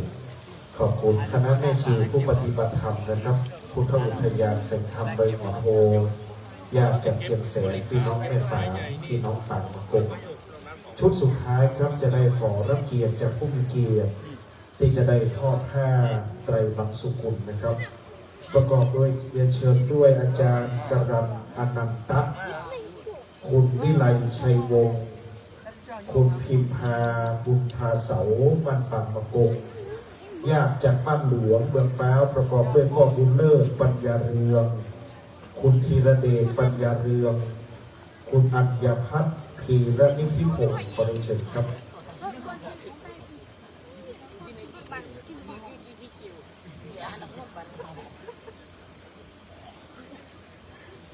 เข้ามาเลยญาติจากบ้านหลวงเมืองป้าว3 ท่านท่านอาจารย์พระดวงจันทร์นี่เป็นคนเมืองป้าวบ้านหลวง ก็คือวัดเจ้าคณะอำเภอรูปใหม่เขามีรับพระไตรครับในชุดสุดท้าย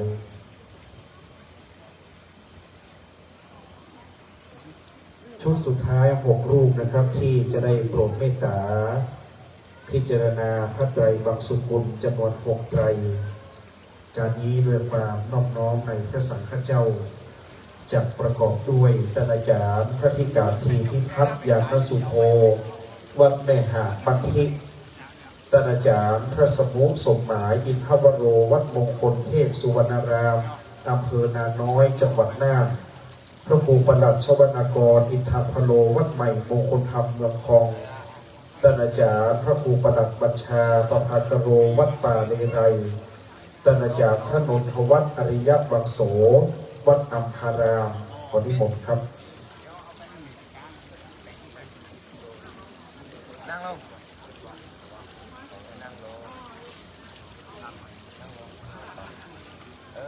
คนนี้ครบคนนี้เมตตาคณะสงฆ์เมืองคลองคณะสงฆ์ในตำบลนี่วิถีเมืองน่านวันนี้ตัวลุงเมืองน่านจะมาโปรดเมตตาคณะสงฆ์บันทิละปูนอาจารย์ทีพิพัฒน์ยานสุโภรูปหนึ่ง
กราบนมัสการขอบพระคุณคณะสงฆ์6 รูปชุดสุดท้ายในชุดลำดับที่6ขอบพระคุณคณะเจ้าภาพตอบพระไตรแล้วนะครับต่อจากนี้ไปเจ้าหน้าที่จะเตรียมด้วยการนี้พระเดชพระคุณหลวงพ่อพระพรหมเสนาบดีกรรมการมหาเถรสมาคมที่ปรึกษาเจ้าคณะภาค7เจ้าวาดวัดปทุมคงคาราชวรวิหารกรุงเทพมหานครโปรดประทานผ้าไตร2 ไตรและไม้จันทร์1 ช่อและหลังจากนั้นจะอ่านพระลิขิตสมเด็จพระสังฆราชและอ่านประวัติเจ้าหน้าที่จะเชิญผ้าไตรเจ้าพระคุณสมเด็จพระยมงศาคตยาสมเด็จพระสังฆราชสกลมหาสังฆปรินายกเข้าเทียบจากนั้นหลวงพ่อพระครูบุรีตระการนุรักษ์จะเป็นผู้เชิญดอกไม้จันทร์เจ้าพระคุณสมเด็จพระยมงศาคตยาสมเด็จพระสังฆราชสกลมหาสังฆปรินายกในการประชุมเพลิงและทางพระครูโอภาสศิลวิมูลจะเป็นผู้เชิญดอกไม้จันทร์ที่หลวงพ่อพระพรหมเสนาบดีกรรมการมหาเถรสมาคมได้เมตตามอบมาเข้าวางดอกไม้จันทร์ตามลำดับครับลำดับต่อจากนี้ไปจะเป็นการทอดผ้าไตรพระเดชพระคุณหลวงพ่อพระพรหมเสนาบดีกรรมการมหาเถรสมาคมที่ปรึกษาเจ้าคณะภาค7เจ้าวาดวัดปทุมคงคากรุงเทพมหานครโปรดเมตตาประทานผ้าไตรจำนวน2 ไตรลำดับที่1เจ้าหน้าที่จะเชิญไตรบางสุกุลลำดับที่1การนี้จะได้ขอเรียนเชิญท่านสจ.พิพัฒน์พงษ์เดชาท่านสมาชิกสภาองค์การบริหารส่วนจังหวัดเชียงใหม่เขตอำเภอเชียงดาวได้ทอดผ้าไตรบางสุกุลพระเดชพระคุณพระพรหมเสนาบดีกรรมการมหาเถรสมาคมที่ปรึกษาเจ้าคณะภาค7วัดปทุมคงคาราชวรวิหารลำดับที่2ท่านนายกผู้สัมพันธ์เราจากท่านนายกเทศมนตรีตำบลปิงโค้งจะเป็นผู้ทอดผ้าไตรลำดับที่2เรียนเชิญ2 ท่านครับพระครูเกษมจริยานุกูลท่านเป็นลูกศิษย์ในพระเดชพระคุณหลวงพ่อ พระพรหมเสนาบดีกรรมการมหาเถรสมาคมที่ปรึกษาเจ้าคณะภาค7วัดปทุมคงคาราชวรวิหารกรุงเทพมหานครโปรดเมตตาประธานผ้าไตรและไม้จับในการประกอบพิธีประชุมเพลิงศพของพระสงฆ์2 รูปวัดป่ามะกงครับการนี้ก็นิมนต์หลวงพ่อพระครูพิทักษ์พัฒนาพรรองเจ้าคณะอำเภอเชียงดาววัดเจริญวัฒนารามและพระครูโกศลสังฆพิทักษ์รองเจ้าคณะอำเภอเชียงดาววัดพระนอนสงขลาโปรดเมตตาพิจารณาผ้าไตรในเมตตาพระเดชพระคุณพระพรหมเสนาบดีครับสาธุชนประนมมือนะครับ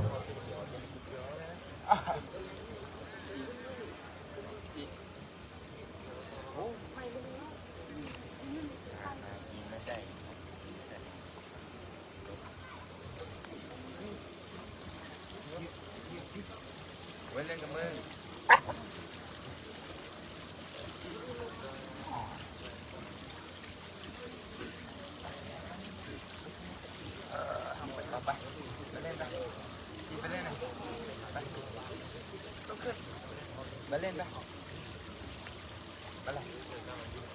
ไปกันกราบนมัสการขอบพระคุณหลวงพ่อพระครูพิทักษ์พัฒนาพรและพระครูโกศลสังฆพิทักษ์รองเจ้าคณะอำเภอเชียงดาวโปรดเมตตาพิจารณาพระไตรบางสุกุลในร่มบารมีพระเดชพระคุณพระพรหมเสนาบดีกรรมการมหาเถรสมาคมที่ปรึกษาเจ้าคณะภาค7เจ้าวาดวัดปทุมคงคาราชวรวิหารกรุงเทพมหานครครับ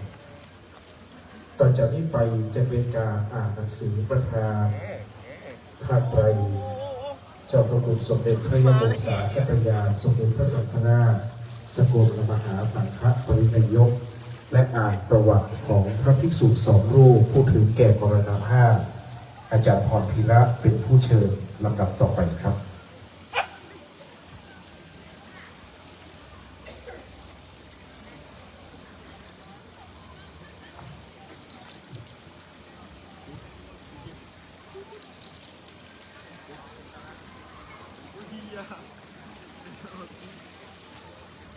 ที่สสรจุด0154/2569สำนักงานเลขานุการสมเด็จพระสังฆราชวัดราชบพิตรสถิตมหาศรีมารามกรุงเทพมหานคร18 มีนาคม 2569 เรื่องขอประทานผ้าไตรและไม้จันทร์เรียนพระครูเกษมจริยานุกูลเจ้าคณะตำบลปิ่งโค้งเจ้าอาวาสวัดปางมะกงอ้างถึงหนังสือวัดปางมะกงที่พิเศษ/2569ลงวันที่ 14 มีนาคม 2569 ตามหนังสือที่อ้างถึงขอประทานกราบทูลเจ้าพระคุณสมเด็จพระอริยวงศาคตยานสมเด็จพระสังฆราชสกลมหาสังฆปรินายกว่าขอประทานผ้าไตรและไม้จันทร์เชิญไปในการชาปนกิจศพพระเมืองทิตังสัพโพและพระดวงจันทร์คันทศรีโลพระภิกษุในสังกัดวัดปางมะกงตำบลปิ่งโค้งอำเภอเชียงดาวจังหวัดเชียงใหม่ในวันเสาร์ที่ 21 มีนาคม 2569 เวลา 19 นาฬิกา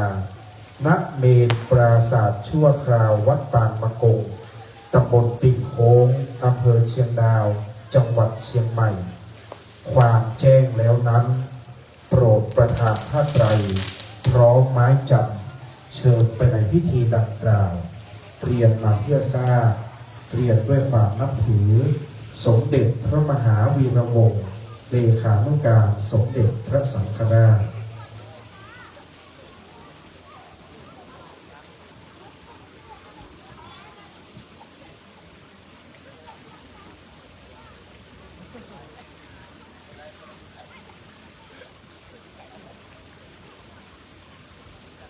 ประวัติหลวงปู่ครูบาเมืองทิตังสัพโพนามเดิมชื่อเมืองนามสกุลแสนแก้ว วิทยาฐานะชั้นประถมศึกษาปีที่ 4 เกิดเมื่อวันพฤหัสบดีที่ 3 เดือนตุลาคม พุทธศักราช 2477 ณ บ้านเลขที่ 69 หมู่ 9 ตำบลป่าสัก อำเภอเชียงแสน จังหวัดเชียงราย บิดานายคำแปง มารดานางป๋ำนามสกุลแสนแก้ว อุปสมบทเมื่อวันที่ 15 เดือนพฤศจิกายน 2535 ณ พัทธสีมา วัดสุมังคลาราม ตำบลศรีดอนมูล อำเภอเชียงแสน จังหวัดเชียงราย โดยมีพระครูจิรัตน์คุณาภามเป็นพระอุปชฌาย์ พระถนอมปริปุโนเป็นพระกรรมวาจาจารย์ พระครูสันติสมณคุณเป็นพระอนุสาวรีย์ได้นั่งสมาธิเป็นพระเกจิอาจารย์ และมักจะได้รับอาราธนาให้เป็นพระภาวนาจารย์ในการนั่งปลกอธิษฐานจิตหลวงปู่ได้มาจำพรรษาอยู่ที่วัดปางมะกง โดยมีพระครูเกษมจริยานุกูลผู้เป็นเจ้าคณะตำบลปิ่นโค้งเจ้าวาดวัดปางมะกงนั้นได้ดูแลอุปถากมาโดยตลอดหลวงปู่ถึงแก่มรณภาพเมื่อวันที่ 14 เดือนมิถุนายน 2566 สิริอายุ 89 ปี 31 พรรษา มีพระครูเกษมจริยานุกูลเป็นผู้ดูแลอุปถากตลอดมา ประวัติพระดวงจันทร์คันธสีโล นามเดิมชื่อดวงจันทร์นามสกุลปัญญาเรืองสำเร็จการศึกษาชั้นประถมศึกษาปีที่ 4 เกิดเมื่อวันจันทร์ที่ 15 เดือนกุมภาพันธ์ พุทธศักราช 2505 ณ บ้านหลวง ตำบลโลกคอ อำเภอพร้าว จังหวัดเชียงใหม่ บิดาชื่อนายป๋ำ มารดาชื่อนางแสง ปัญญาเรือง อุปสมบทเมื่อวันที่ 16 เดือนมิถุนายน 2549 ณ พัทธสีมา วัดอุตตาราม ตำบลเชียงดาว อำเภอเชียงดาว จังหวัดเชียงใหม่ มีพระครูบุญญาภิวัตรอดีตรองเจ้าคณะอำเภอเชียงดาวเป็นพระอุปชฌาย์ พระครูประภัสสังฆกิจเป็นพระกรรมวาจาจารย์ และพระอนันต์สุวรรณสาโรเป็นพระอนุสาวนาจารย์ ได้ถึงแก่มรณภาพเมื่อวันที่ 8 เดือนเมษายน 2567 สิริอายุ 65 ปี 19 พรรษา ทั้งสองรูปได้รับเมตตาจากพระครูเกษมจริยานุกูลเมื่อละสังขารแล้ว